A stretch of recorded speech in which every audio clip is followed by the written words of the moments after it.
Waterboy Sports Show. I'm one of the hosts, Frankie. The other guy over there is Kyle. Kind of getting off from a pretty hectic weekend. I personally did some Cyber Monday, Black Friday shopping that I have not participated in years. So, from what I hear, Kyle, I don't know if you went shopping, but apparently the deals were not as juicy as they normally are. Yeah, I actually saw a video on Twitter and a couple other social media outlets that was like, if you went to Target, for example, they had some of their employees just replace the original items that were for sale, like that sign, with Black Friday sale, but it was the same discount. Sheesh. I miss the days when it was like a TV for $5. Get in. Didn't stop me from shopping online though. Amazon, Yeah, to go yeah. for that. Amazon was nuts. Macy's actually had a solid deal for an overcoat that I got. Can't wear that much in South Texas, but it was $350 off. How could you not buy that? So I copped it.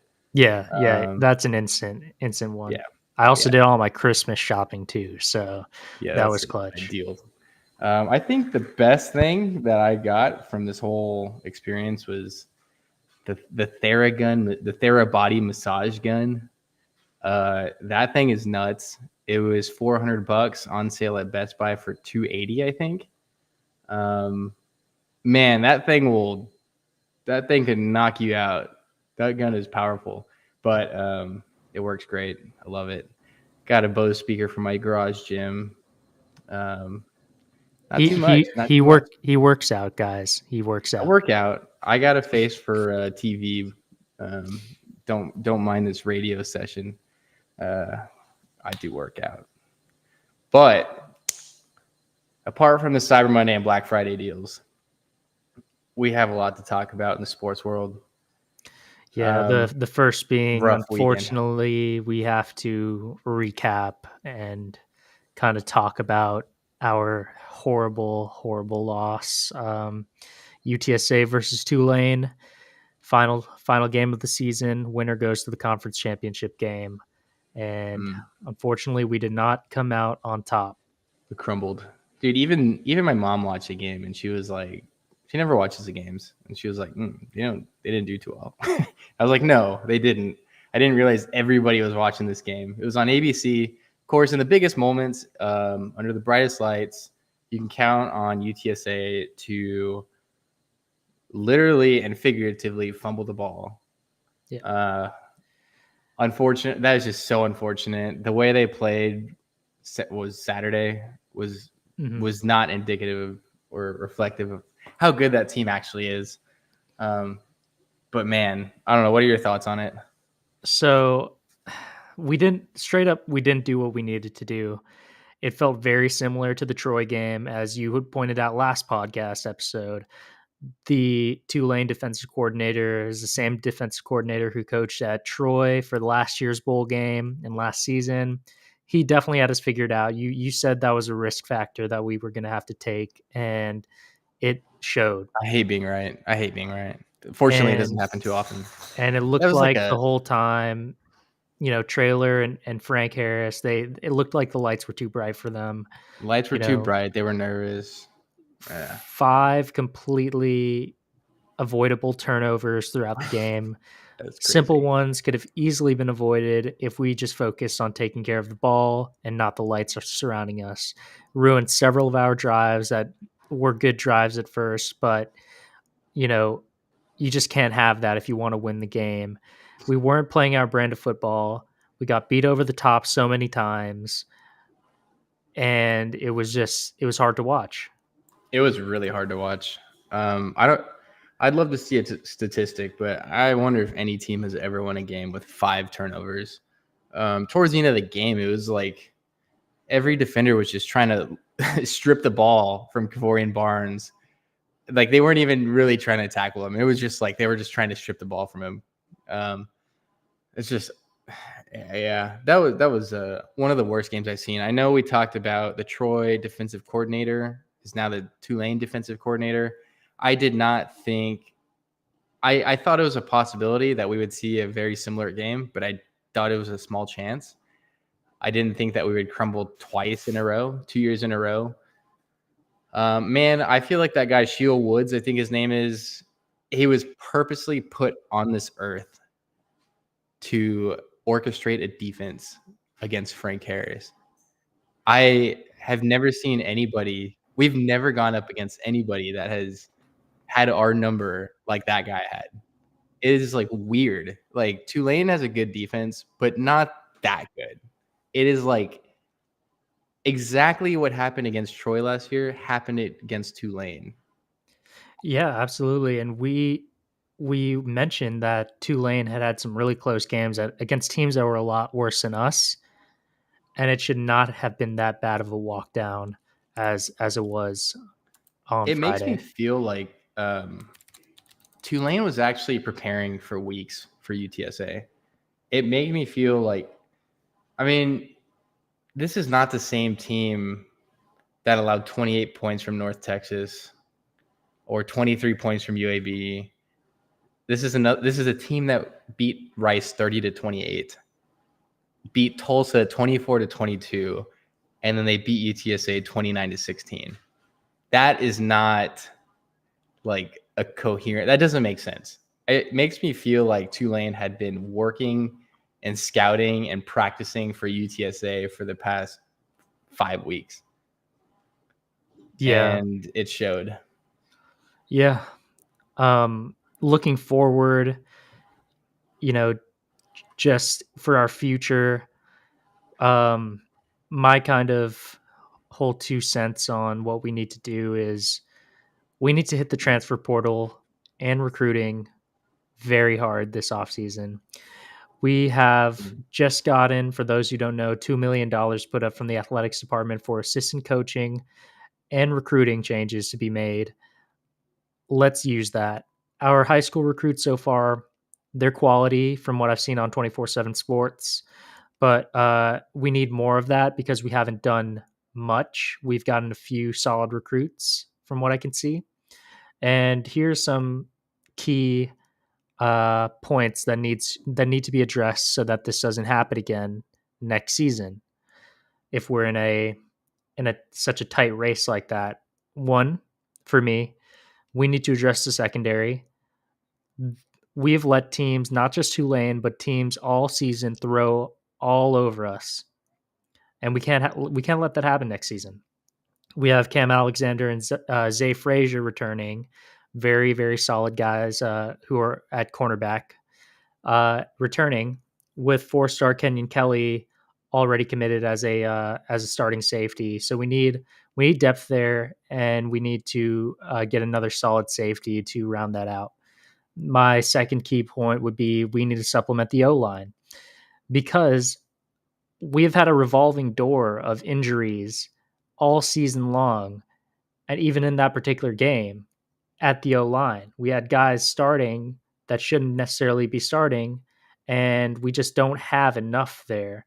We've done some solid recruiting from what I can see so far on the interior O line this far, and we need depth on the outside because those injuries are going to obviously those are big beefy guys. So those injuries are going to come in and out throughout the season, any season that's being played of football, and we can't let it hurt us as much as it had this season because that obviously hinders and completely prevents us from having this culture of a triangle of toughness, of a run the ball hard, and really have a good conversion rate on these third and shorts, fourth and shorts, etc., which we usually get. But against Tulane, we weren't really getting those easy gimme ones that we usually do on those short down scenarios.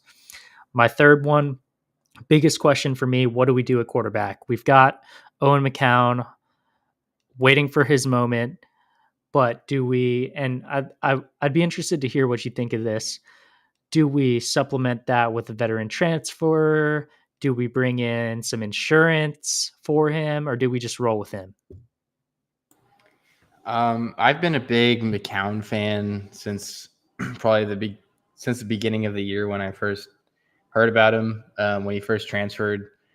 I we've seen him throw, we've seen him run, especially against Tennessee. He didn't get much playing time, but it's like he instantly put up 14 points against Tennessee. He's so fast. He's such a quick guy, which is similar to Frank Harris. Frank Harris is another speedy quarterback.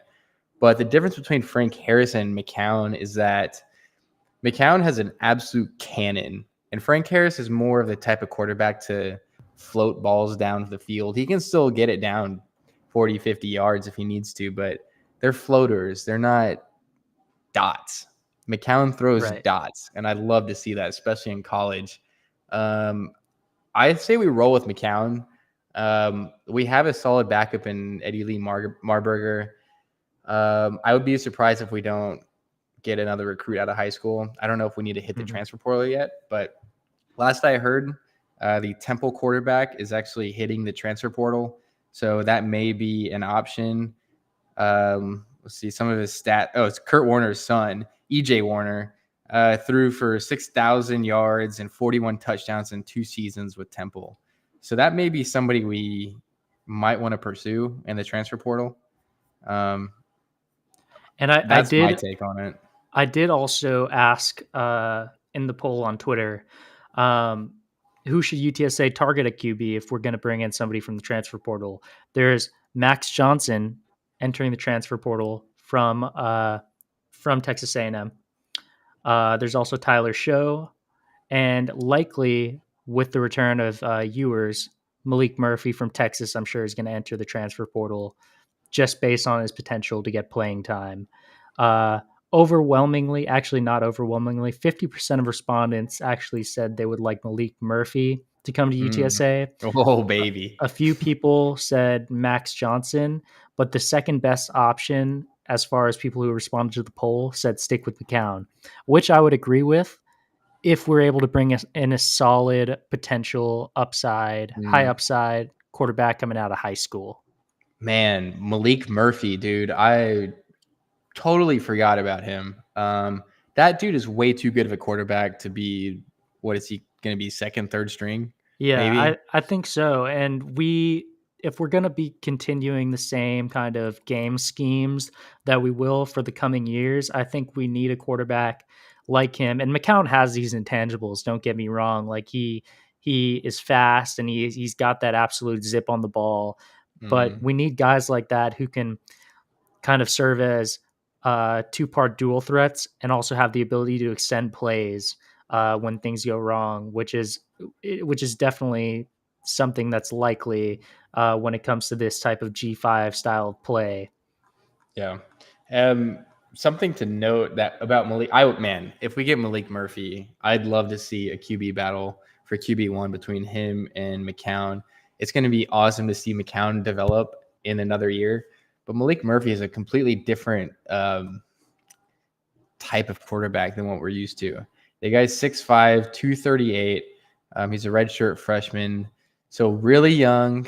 Frank Harris is on the older side, as we all know, but still young. But he's got the talent.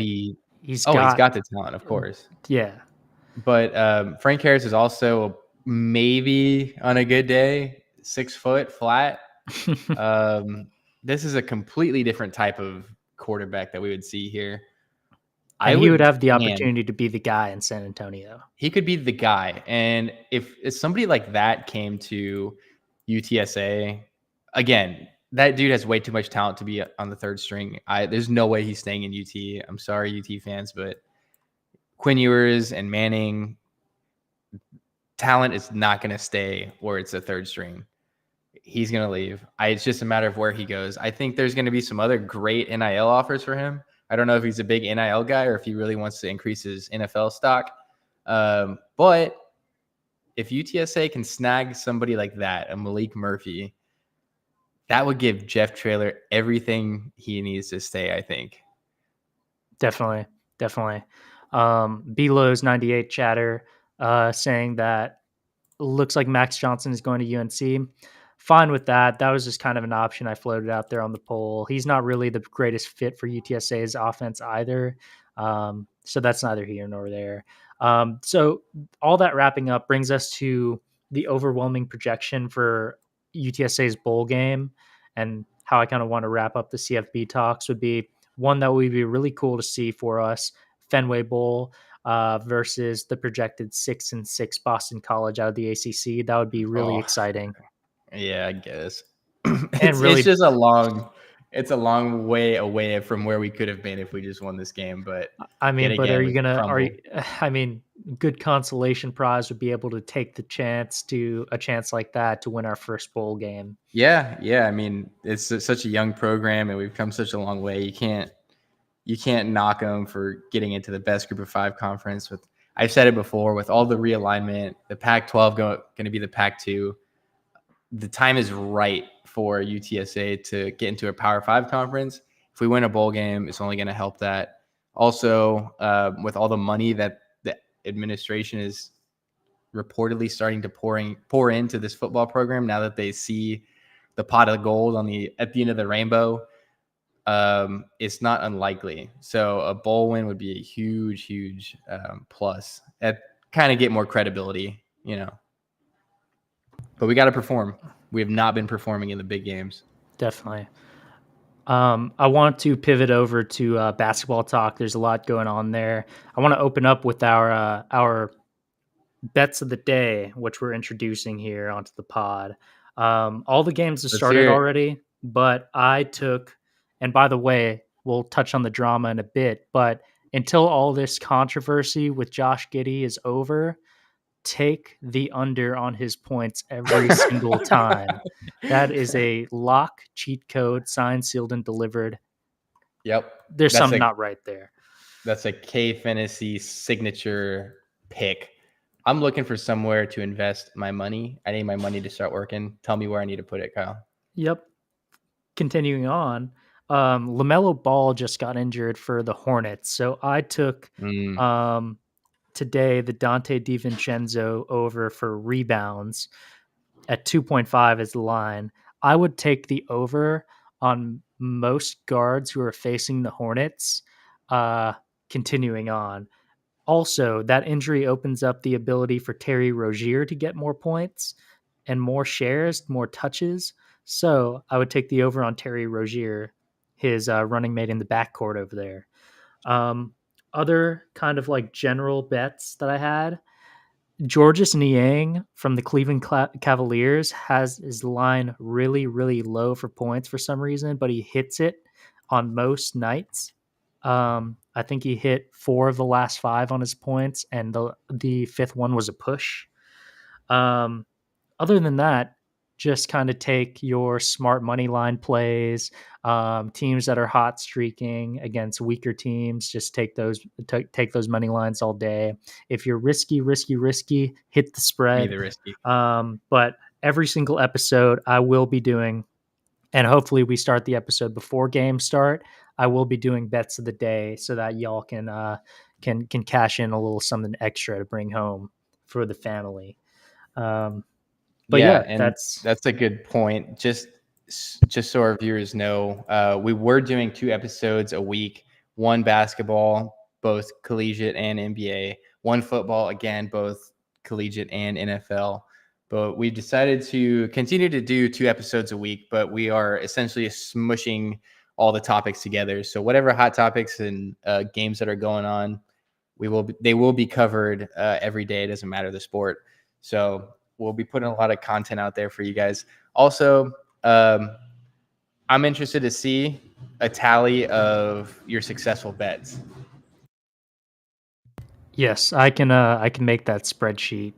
Do a little Excel magic for that. So I have to talk about it because I just have to. Wimby watch. I think we're on 12 straight losses. 12. Yeah. I am the first guy to say Popovich does not care what anybody from the outside thinks. As a good coach should. That's what a good coach does. It's hard to not believe that we're literally tanking for a second draft pick. Yeah. Definitely tanking. But you look at a team like the Rockets, for example, currently at 500, I believe, or sort of near that, twiddling that margin there. They signed veterans in the offseason on top of the fact that they were tanking for the past few years. So they're experiencing a little bit more success. I think that the Spurs still need to make moves to be able to at least build a team that can play, you know? Mm, Like they need to get their draft picks. They need to have those high draft picks and have those increased lottery odds, but if they want to have good games, because they're not even having good games against these teams, you know? They've got to put out a team that can actually play. They're on yeah. par right now. Not even on par. They're behind teams like the Wizards, the Pistons. Last night it was the Pistons versus the Wizards battle of the 14 lost teams. And Oh somehow, man. some way, those teams are still performing better than the Spurs.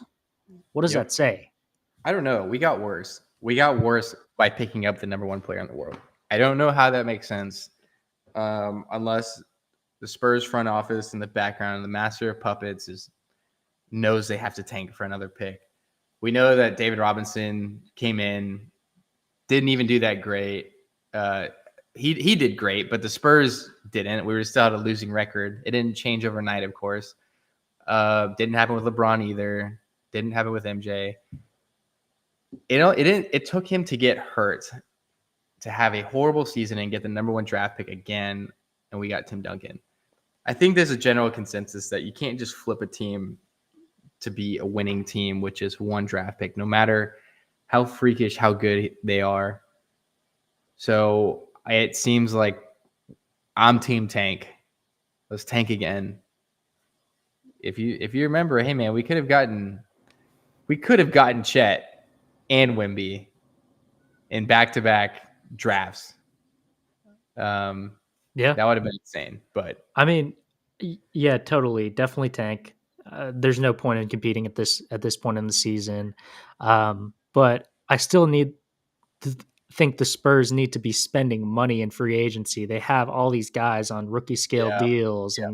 and minimum contracts that they need to be really even just signing some of these veterans that they can supplement surrounding the young guys, veteran locker room presences that can be good mentors, etc. Speaking of Popovich, though, Mm-hmm. there's this whole situation, and we're a few days, delayed on talking about this. Spurs fans were at home in the AT&T Center against the Clippers. They were booing Kawhi relentlessly. Popovich grabs the microphone mid-game, announces to fans, functionally stopping the game, "Stop booing. That's not who we are." What are your thoughts on this? Um, I have two thoughts, and only two thoughts. One, super sus.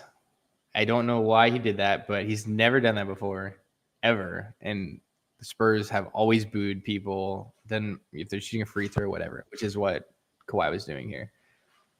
Put my aluminum foil hat on, and my second idea, conspiracy theory, is that the Spurs front office has been pushing to get Kawhi. And that's what I'd like to hold on to. It's highly unlikely, but that's what helps me sleep at night. You'd like Kawhi in San Antonio. I would love Kawhi and Wemby in San Antonio. Yes.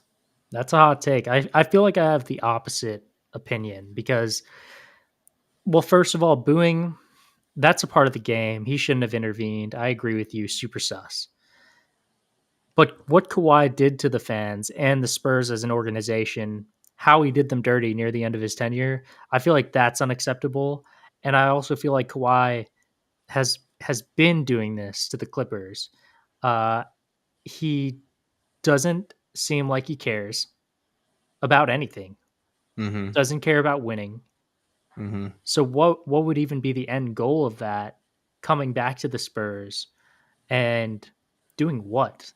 He's not going That's to a good play in the point. playoffs. It could dismantle the team for sure. If Wemby wastes another 3 or 4 years just to find out Kawhi doesn't care about anything, that would be horrible. But also the Spurs are like 3-12 right now. So, oh wait, we're worse than that. What are we? We're way worse than that, actually. I don't know. It's a shot in the dark. Yeah, it's really controversial because of the way he left. I have another Yeah, I have another it's take a as well tough take. about this, and I want to hear what you think. I think that Pop seems to have lost his touch coaching wise. You think so? He's got that point Sohan experiment that is just awful basketball. I don't know whose idea that was. Not Spurs basketball. That is No, not what you built your organization off of. no. And he's not, like I said, putting too much of an emphasis on building a cohesive unit around Wemby. Obviously, there's time. He Mm-hmm. signed an extension. Wemby has his rookie skill contract. He's locked up.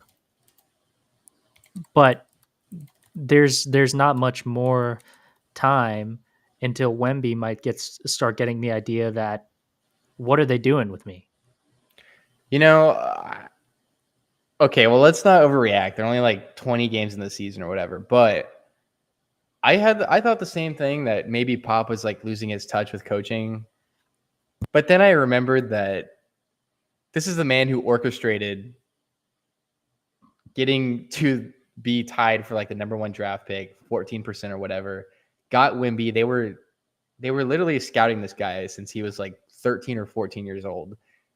And the Spurs got him. They like spoke it into existence. Say it's rigged or not, whatever. He made that happen. The second thing I remember is, was it the Olympics or was it like a FIBA World Tournament where everybody was talking trash about Pop because it was such a bad team and we weren't going to get gold or whatever. He was failing, turns around, gets gold. And then I think it was Steve Kerr who coached this last FIBA team and we get knocked out. I don't even think we medaled. So I don't know if he's losing his touch, but there's clearly something else going on that tells me that the Spurs are in no rush to win this season. Definitely, they're in no rush to win. I mean, it's apparent.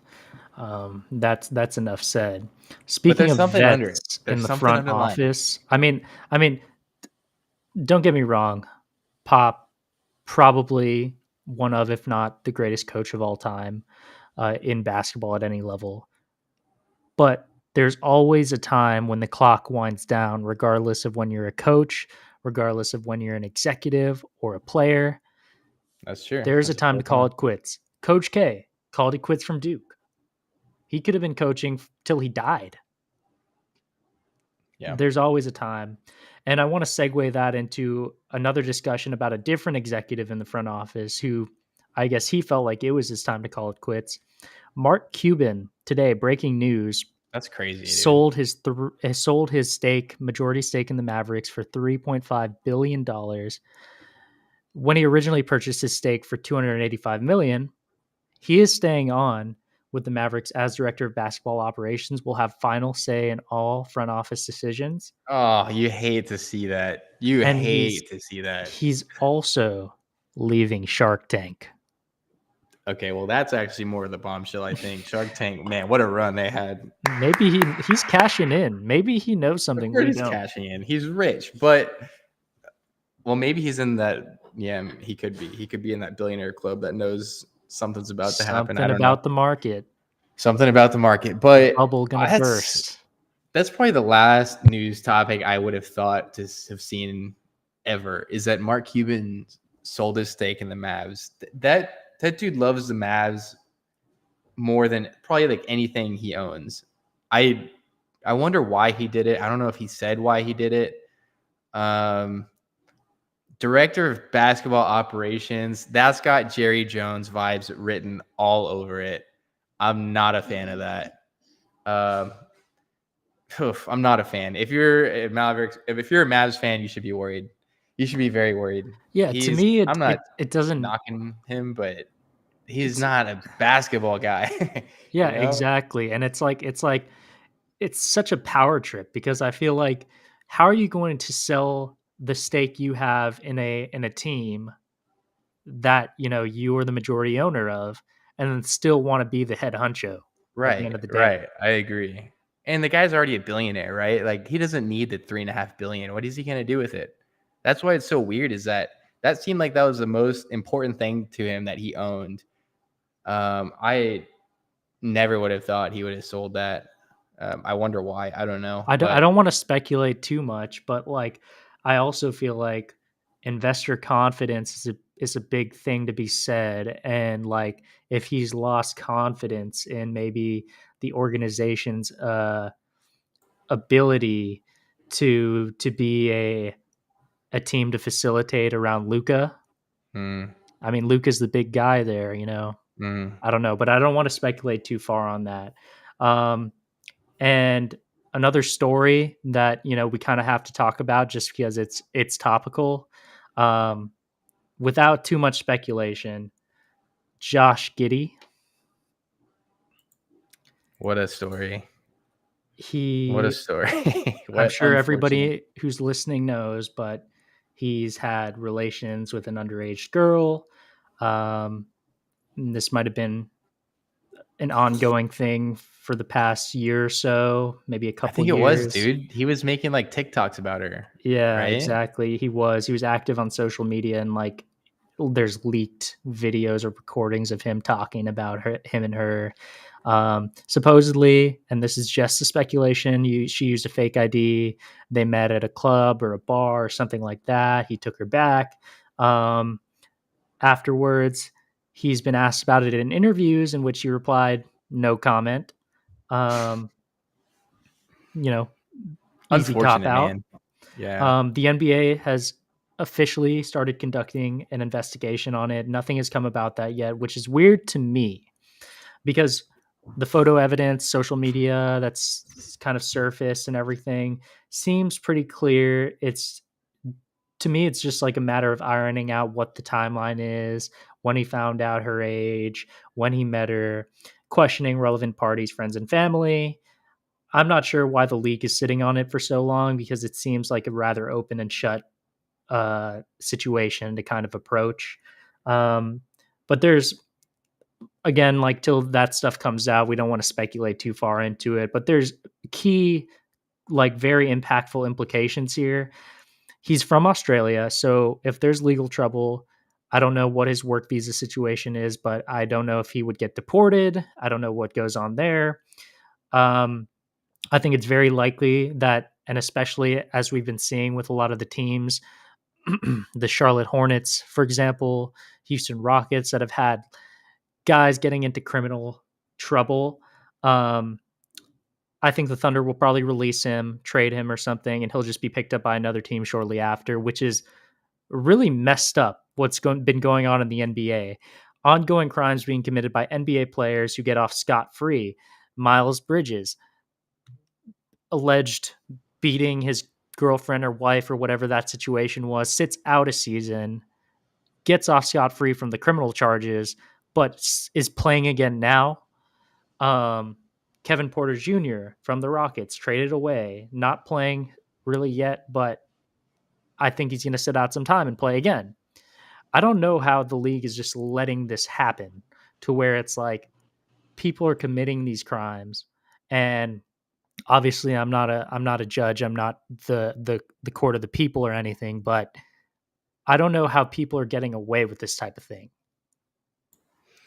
Yeah, it seems like the NBA is kind of becoming this just like hotspot for this kind of thing. Super unfortunate. You're right that a lot of these players just get off completely like unscathed, pretty much, just like no accountability. Like another one I think of is Primo. Yeah, yeah, exactly. Josh Primo. He's on the Clippers now.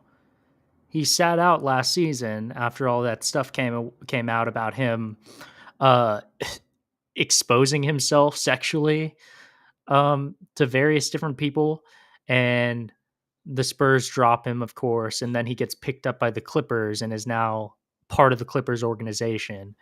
Yeah, But it's like nothing the de came about of facto. the Yeah, material charges associated with that. exactly. It's like the move is to like it's expected for the team to drop them, and then the player knows they're gonna get picked up by somebody else. It makes you wonder why the team would even drop him in the first place. Like, Well, you yeah, know, obviously as an organization, you got to wash your hands of it, but then then it's like, Someone else oh, is gonna pick him someone up, you else know? is like, okay, they've washed their hands of it, but we have no liability for what he did when he was a part of that team. Let's bring him on. He's still a good player. Yeah, exactly. I Um, mean, you think if something came out with like LeBron doing this, you think the Lakers would drop him? Why wash your hands clean? Absolutely not. no, I'm not saying definitely that would not. ever happen, but you know, somebody of like that caliber, it's like, you, I don't know. I don't. Yeah, there's like no accountability, no repercussions. But again, that's just like what's been happening in the NBA. Unfortunately, Yeah. they're gonna have to address all this soon. I think you would hope, but You'd hope. It's been, several days now, but I don't know if it's going to be the type of thing where investigation we're conducting and then you never hear about it again. But we'll see. We'll see. Um, speaking of and LeBron, on a better note, yeah, yeah. LeBron, sorry, you know, but he has surpassed Kareem in all-time minutes played. However, he did it on a night. Yep, Le records break. However, unfortunately, he did this on a night with a 44-point loss, the biggest loss of his career against the Sixers. What do you think is making like just the Lakers the way they are? Why are they so inconsistent? Well, it's extremely weird. We have a lot of injuries to some of the guys that we depend on for things like defense and transition offense, etc. Jared Vanderbilt being the main guy who's been out for a long time. Cameron Reddish recently injured, and he's been sitting out time when he's been a defensive menace for the Lakers, getting in the passing lanes, ripping a lot of steals out, and getting us out on the break. Gabe Vincent as well, who in theory has the ability to shoot 3-pointers at a consistent clip. Um, but I won't blame it all just on injuries. It's the first quarters, man, for the Lakers are we're just historically bad at first quarters. And this to me is like a variety of factors. I think that LeBron and AD, first of all, they just decide every other night to play like as dominant as ever, and then the very next night they'll be like, oh, we're kind of doing some load management, doing some resting, etc. And this goes to show, or this is like a key indicator of the fact that opening up the season, Darvin Ham and the Lakers organization were like, LeBron is going to be on a 25 minutes per game restriction, uh, which makes it very weird rotation wise, because not only Mm-hmm. are we bad at first quarters where we start off and they're trying to get everybody involved. And with injuries, it's like, okay, now at this point, we're getting Max Christie and Torian Prince, who can't do anything realistically. We're trying to get them involved in the offense. And then we go down by 20. And then, oh man, it's that time in the first quarter where LeBron has to rest for till midway through the second. And It's like middle school, dude. then It's like everybody's got to play 5 minutes, and you put all your heavy hitters in the second and fourth quarter or whatever. yeah, exactly. And then, after halftime, we're down by 20, 25, 15, what have it. And then LeBron comes out and he's like, "Oh, now I'm playing now." And he decides to become a cheat code where he just drives in and triggers an and one layup every single time.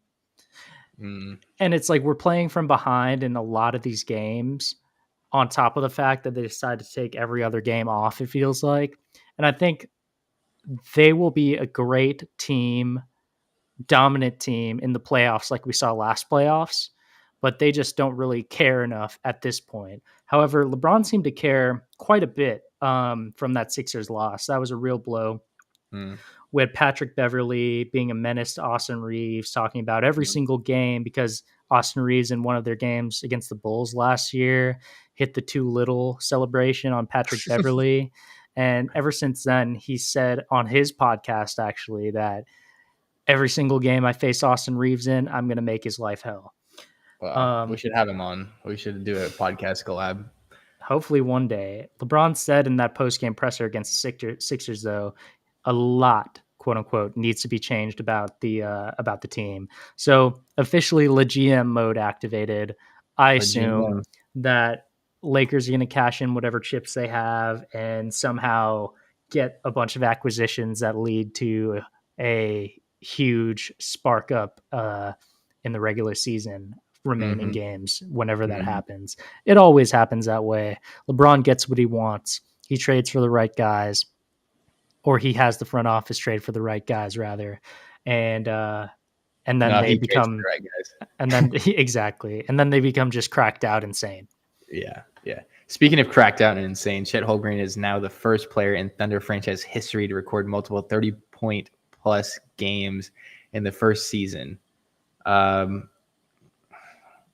man, if he can stay healthy, the future of the league is going to look tall, super tall. Do you I think don't know. he's maybe taking that spotlight away from Wemby for that Rookie of the Year race? Oh, yeah. That's going to be interesting. Rookie of the year will be interesting. I Because don't the know if he's going Thunder to get it right sit now. at the current 2 seed in the West. You got to give it to him.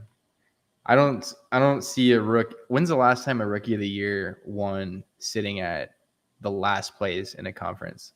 I don't know. Has that ever happened? I'm sure it's happened, but yeah, definitely wins help.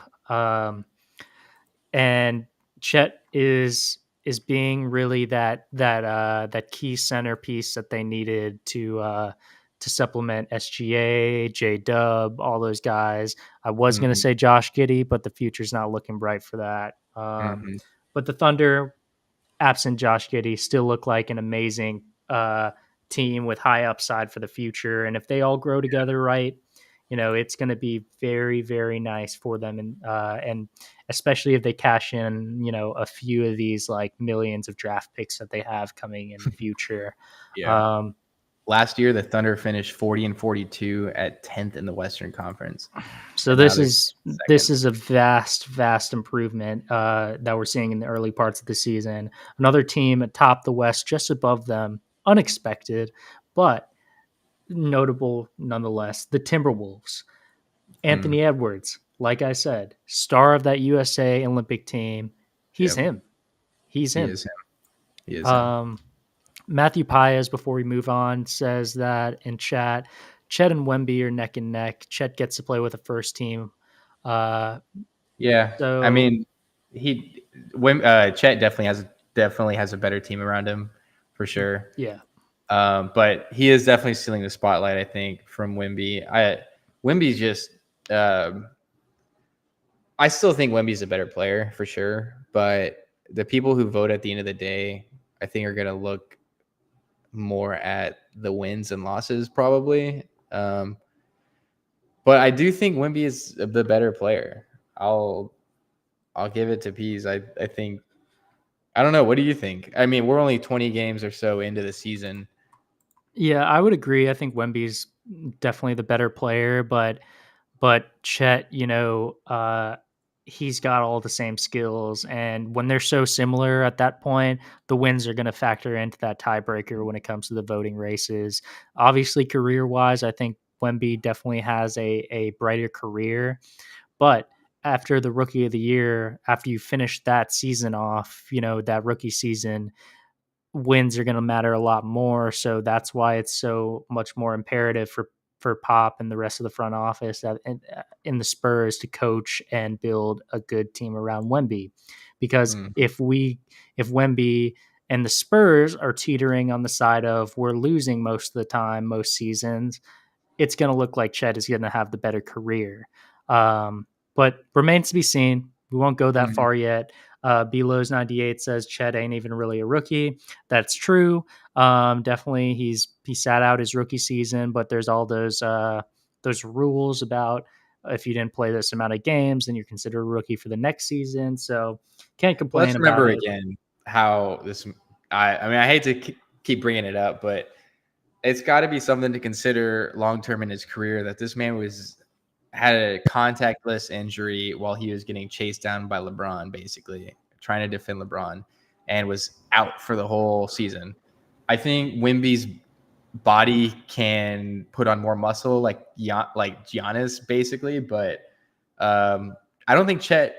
I don't think we're going to see Chet's body change too much as he progresses through his career. He could put more muscle on. He probably will, but as far as long-term sustainability, if you're talking at 7 foot plus, I think between the two guys, Wemby will probably have more games played throughout his career, maybe even his rookie season. Maybe they're going to do some load management on Chet. I don't know. I doubt it since they're sitting at second. This may be the front office may see this as a time that they're ready to strike and they're ready to make a deep playoff run.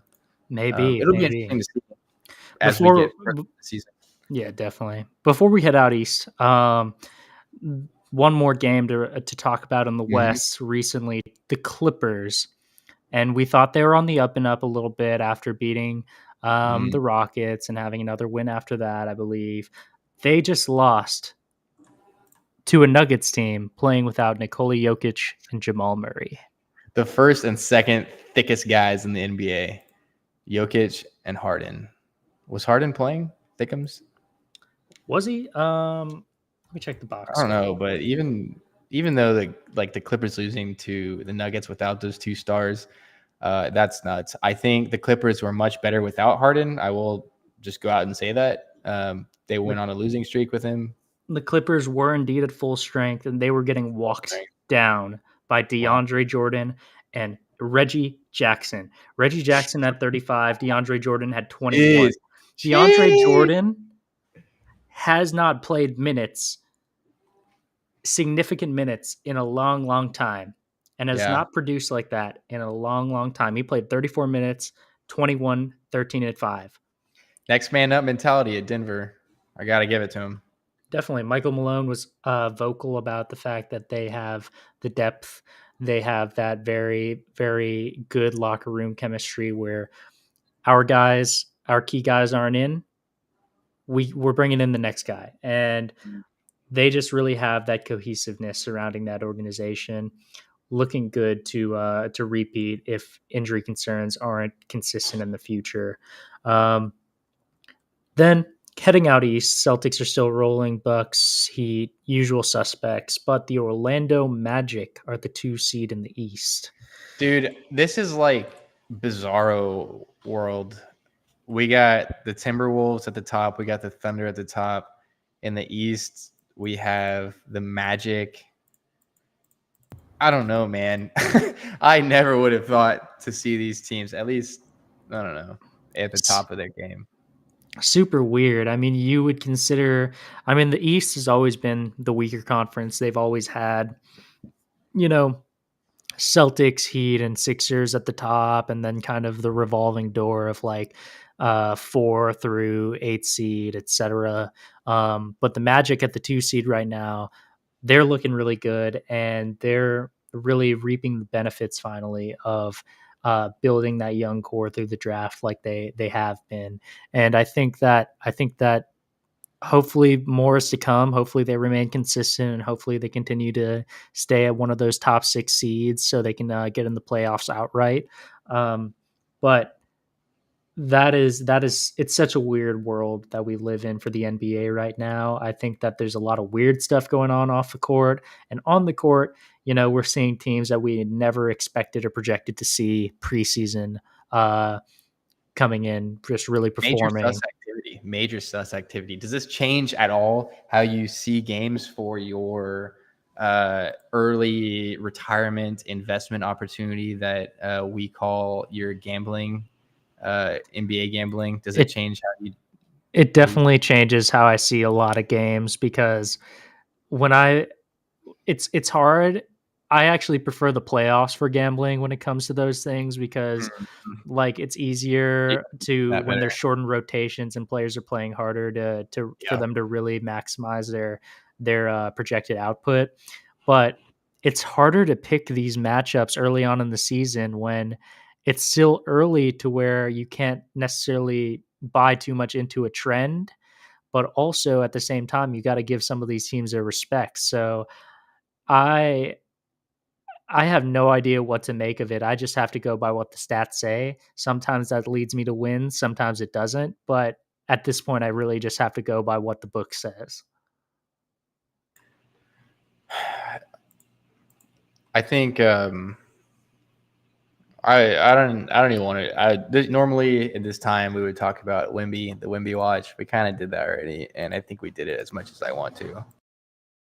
I'm not happy so far. Yeah, I mean, it's hard to be a Spurs fan right now, but better hopes for the future. Any other topics that you want to talk about, cover, or want to add for today? Well, since we're mashing up all the topics from different leagues, I think it's worth noting we didn't really touch on it earlier with the football stuff.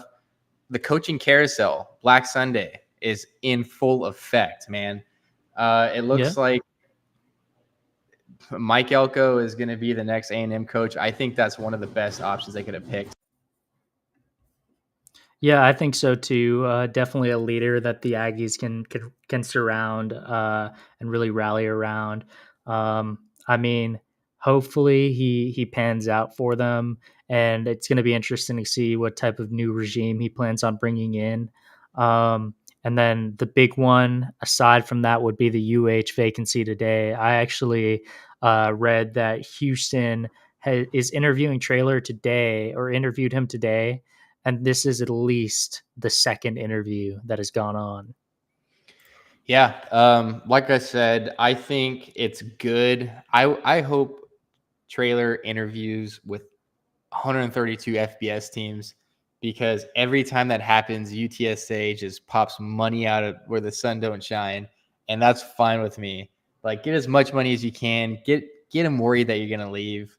I hope he doesn't actually leave. It's like playing chicken. It's like Russian roulette, man. It's like, Yeah. you're interviewing at these places you could possibly go to, but at the same time, your administration is shelling out more money than they ever have. So I think it's a good thing. Could also be a very bad thing. If we lose Jeff Traylor, that is like all the momentum, everything he did is like for nothing. I don't see, short of getting like somebody like Will Stein or GJ Kinney, I don't know if we would ever recover from that. This is like in such a pivotal moment in UTSA's trajectory of where they could end up. If he leaves, I could see us staying in the AAC for decades. If he stays, I think we could get into a Power 5 conference sooner than we think. We're not going to see another opportunity like the Pac-12 turning into the Pac-2. All this realignment, the NIL, the college football playoff changing to 12 teams. We're never going to see another opportunity like that. Maybe not for like another 20 or 30 years. Who knows if we'll ever see it again. This is the time to do it, to move up. Yeah, and I have some minor issues with the people out there who are kind of being alarmist with this whole interview process, because like, here's the thing, just the way I see it. I'm comfortable with my current job, for example, right?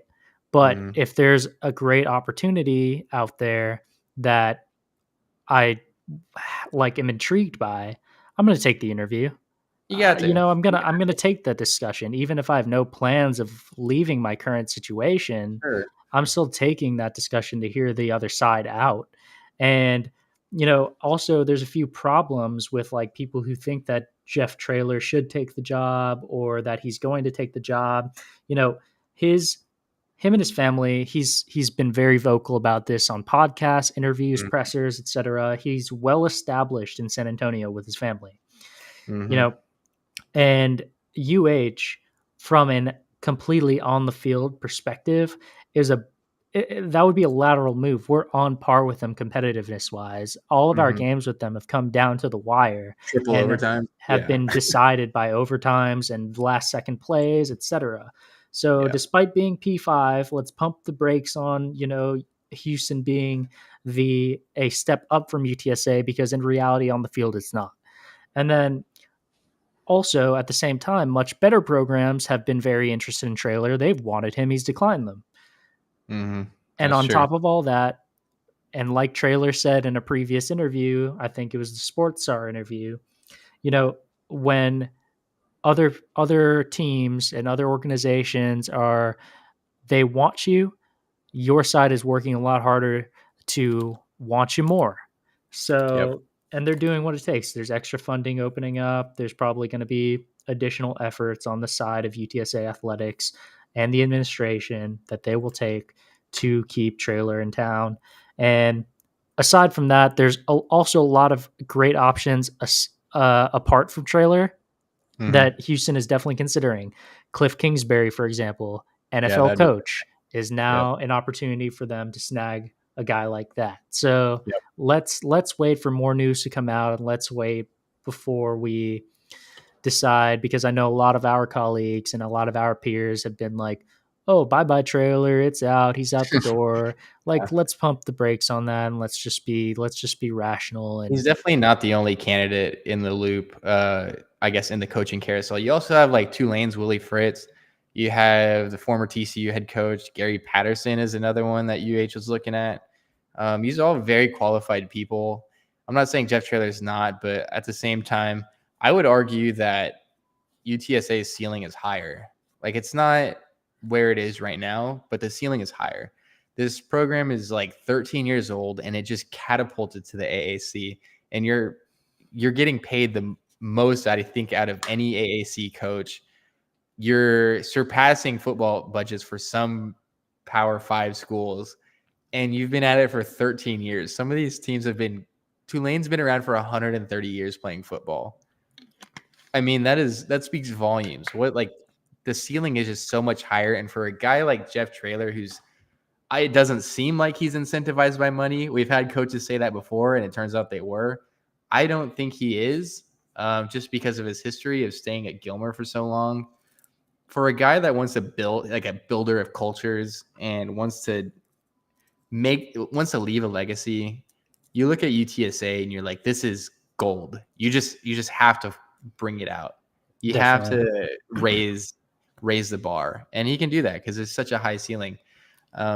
Definitely. And at the end of the day, I wouldn't hold it against him, because it is a business decision at the Yeah, end of the day. wherever he But goes, man, I'm a but Jeff Taylor fan. he's a guy that, regardless of what he does moving forward, number one, he's left his mark on us as a Yep, school, as a team, as a community. And number two, he's still making current active efforts to focus on the team, focus on the bowl game we have coming up, focus yep, on the off season, focus on being out in the community in San Antonio, going to chicken and pickle events. You know, yep. this is a guy that cares regardless, and he's He left his does. mark. And I'll be grateful for that. That's why I think taking these interviews, that was a quick $2 million. Lisa Campos pulled out, said, "Hey, we found an extra $2 million for your assistant coaches," and he took one interview or two interviews. It's a lot of money for a couple interviews. So he could be seeing it from that approach, but it'll be interesting to see what they do. And I think a team like Duke was probably decimated by their coach leaving as well. I don't know how they're going to replace that. They have other good candidates, but Mike Elko is doing so well over there. Turn this basketball school into like a football school. That was exciting to watch. But yeah, Jeff Traylor, if you are listening to this, there's a lot of people who really hope you stay, but we'll be happy anywhere you go. But obviously, we want you to stay. I think you brought it up a little bit earlier, Kyle, is that we heard other radio people, people on Twitter who really pride themselves, I guess, on being a San Antonio like influencer or whatever you want to call it, like somebody, a sports media person in San Antonio. Let's say that a lot of people are out there saying that with San Antonio in like their Twitter handles and whatever on their headlines, they're saying like, oh, if University of Houston, you need to go. Texas A&M, I've been leading the push. You should go. We are the Yeah, complete opposite. You should not go. It is not all doom and gloom. I don't know why these people, if you really cared about the sports in the city, I feel like you would do whatever you can, or like have opinions that say, hey, you have one of the winningest coach ever that you've ever had. You should want them to stay. And I'm sure they'll tell people that they want him to stay. But we don't like the big fans really don't want him to leave.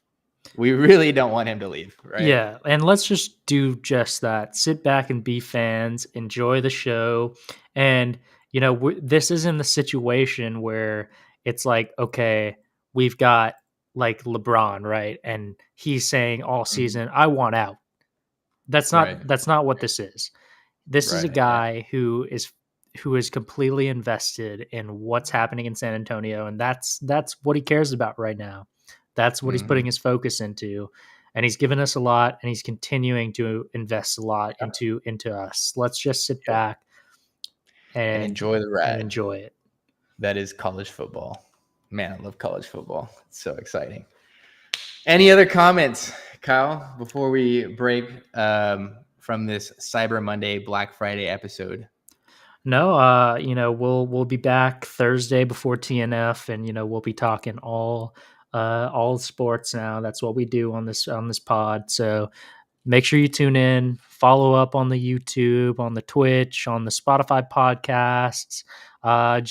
And also just send us comment, replies, anything, thoughts on the episode, feedback, and just let us know questions you have for us that you want us to answer in the next pod. We will be interacting with all possible impressions and engagements. So that's right.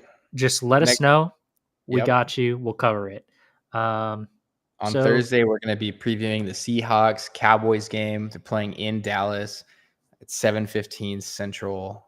It's going to be a good one. I think it's going to be a really good one. 6-5 Seattle Seahawks. Cowboys are 8-3. The Cowboys have not beaten a team with more than 4 wins this season. The combined average of, win-losses for all the teams the Cowboys have beat is 300. So this will be a chance that they get to actually beat a quality team with a winning record, and we'll see if they're the real deal or not. I think that's all I have. I spent too much money this weekend, unfortunately. I'll be eating ramen noodles for a while, but feel free. But I'm still going to be watching a lot of sports, man. This is an exciting time. Coaching carousels, NFL going hard, NBA taking off. It's a great time to be a sports fan. Yep. And with that, we'll see you on Thursday. See ya.